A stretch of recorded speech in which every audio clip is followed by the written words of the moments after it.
Ang mga babay usa ka kusganon nga bahin sa atong katilingban. Sila ang mga manlalaban nga nagpadayon sa ilang mga damgo. Nagpabilin nga malig-on, taliwala sa kalisod. Ang ilang kadasig nakatabang kanato ngadto sa mas lig-on, mas malipayon ug taliwala sa mga hagit sa mga pagsulay. Ang mga babay nagpadayon ug nagpabilin nga misimbolo sa kahusay, gahom ug kadaugan.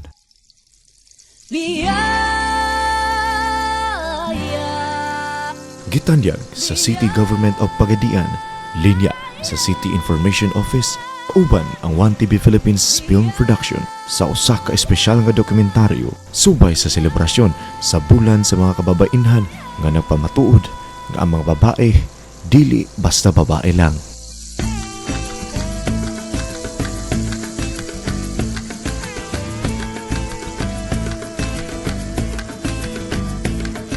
Sa pagsubang sa adlaw, manglihok na kita. Ang bagong panahon, miabot na. Pagdayeg ug pasalamat sa hangin kay sigla. Ang ganda ng buhay sa bayan na.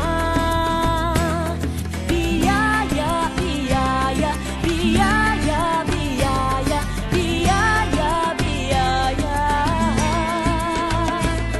Biyaya, biyaya, biyaya, biyaya, biyaya, biyaya.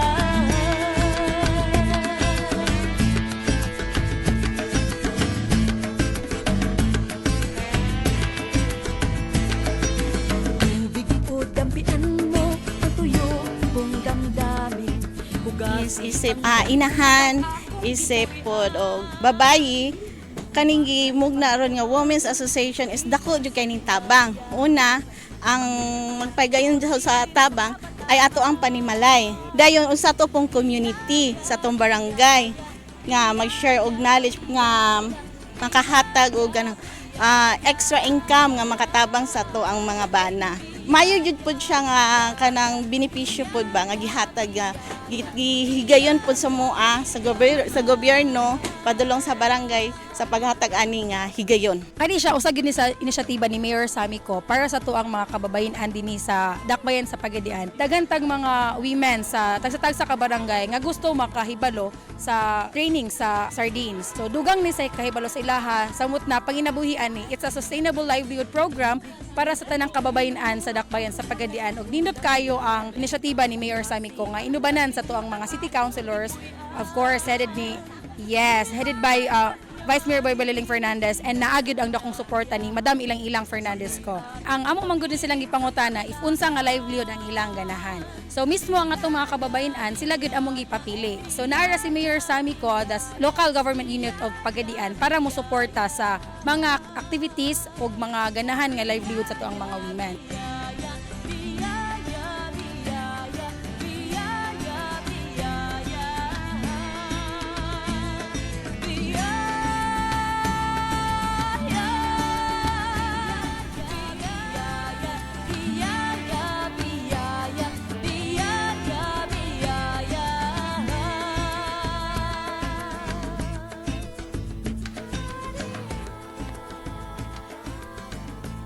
King naka extra income pod mi sa among panimalay, makatabang mi sa among bana. Dili gyud siya dali mabuhat, sir, kay kinahanglan din nimo siya nga tarungon din nimo siya pagbuhat kay pananglitan mabuak mo balik igas sa imong agi mo gid siyang usbot kay kani nga ingani nga klase nga bag is kani tag 600 man ni siya. So napon mi bag nga tag 250 or 400 dayon. Kung na-earn lang namo nga bag, murag daghan-daghan na jud ming nabuhat, murag di na namo maihap kung pila nakabuok ang among nahimo. Dayon sustainable pud siya sa amo ang panginahanglan, labi na sa pangsabon ba, pang-asin, pampagwapa, murag ana na jud. Dako pud sa makatabang para sa ako kay nakakuan pud sa akong anak magbalon-balon lag adlaw, snack, then makapalit pud mga sudan. Akong gi-encourage ang tanang mga kababayan sa Tigbok Pagadian City nga mo appeal sila kay makatabang siya sa pagkinahanglan taga-adlaw na-encourage ko kay kuan nga sayon raman, ba? Sayon raman lisod lang sa tanawon pero sayon raman sa kung masugdan na nimo. Then samot na nga naka-income na mi.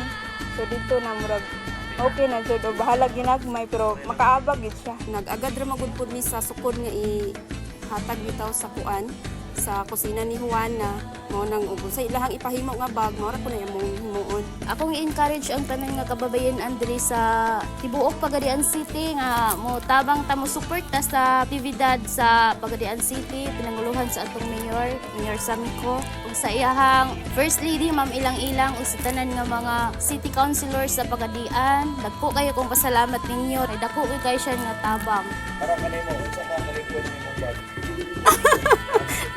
Ligon pa sa relasyon.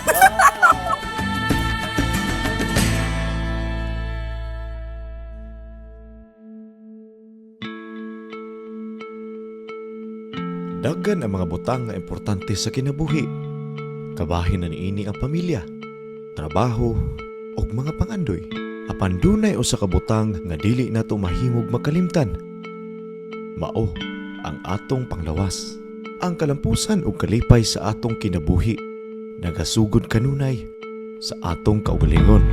Busa, mas labawng gipanghingusgan sa City Government of Pagadian nga mahatod sa matag barangay ang kanunay ng ginabuhat nga medical outreach, ilabi na sa mga kababayenang Pagadianons nga kanunay naningkamot para makatabang sa ilang tagsa-tagsa ka mga panimalay.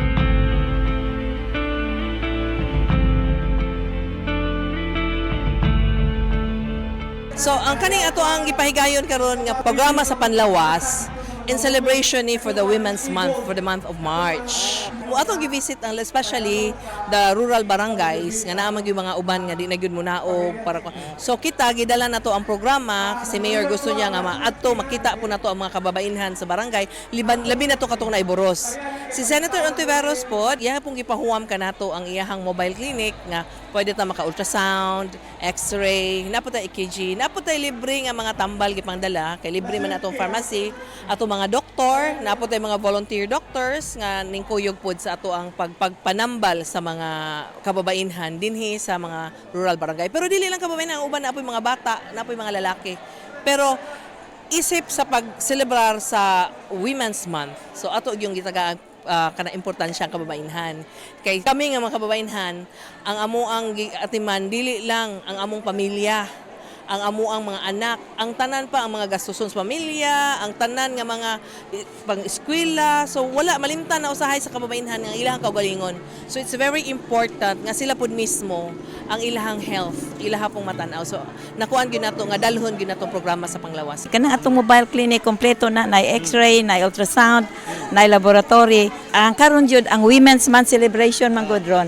So ang mga buros sa among gikuan karon og mga women. So og kanang magpa-ultrasound pa sila, magpa-x-ray ba na atangan dili na sila mistel mo ato og lain nga mga hospital. Ang akong pahalipay tanan sa mga kaning kababayan din his Pagadian, ilabi na gud tong mga buros no. Kay ang gusto gyud nato nga kaning buros kan nakumpletohon gyud nato sa vitamins, unya hibawaan nato wala ba maglisod ang ilang bata nga to sa sulod mo nang naatay ultrasound. So kinahanglan jud nga karong mga tuiga ang maburos ng mga bata nga mataw, kinahanglan nga maayo gyud panglawas. So actually back to back ni siya nga activity karon nga week kasi samtang gipahiagom nato ang ato ang mobile clinic karon pod naa dito sa ato ang gipahiagom ang ato ang skills training para sa mga kababayan. So this is part of the efforts of the local government unit supported by of course our city mayor and our president of the local council for women si Ma'am Ilang-Ilang na kani mga kalihukan mo suporta gyud sa tong team na dapat ang capacity sa ato ang mga women ma-enhance no and then at the same time introduce empowerment sa ila. And this is not just the only program that we are bringing to the barangay. Karon kay we are also highlighting the livelihood programs for the women. Yes, kay nagsugod magyud ani katong isip nga ila kung napili nga presidente last pagkuan ni mayor last year. So among isugdan nga nagngita mig mga programa kay there are a lot of programs for women nga walay sustainability. Unya kanang kapoy bang magsugod ta nga puro rata sugod nga ala i-train mo ani din sila ma-train na sila wa pud sila outlet sa ilang naluto mga ingon ani ba. So nangit na mig mga programa, so namin nakita ang kaning wood beads making. So but we will continue on training those people who are really interested. Kay everything entails expenses ba yan? Magpa-train ka na kay kit, libre man na din. Ang katong mo palit sa bag siya na may mohatag sa kit. So kani siya nangita tag mga livelihood sa kababaihan na di na sila kinahanglan mo biya silang panimalay. Ang kayusaan sa mga kababainhan nagpamatuod nga nakahatag og dakong epektog kahimuan sa atong katilingban. Nagadala kanunay og bagong kadasig sa kahayag. Sukad ka nahimugso kita aning kalibutan, dili igo ang usa ka tuig nga pagpasalamat antud sa kasamtangan, mama, ate, lola ug auntie. Madali-dali natong maduulan. Kining tinuig nga pagselebrar sa bulan sa mga kababainan. Panahon kini, aron ni paybalo, nataliwala sa mga pagsulay, nagpabilin gayud silang lig-on kanunay. Kay para nako, nimo, tako sila sa walay puas nga kalipay.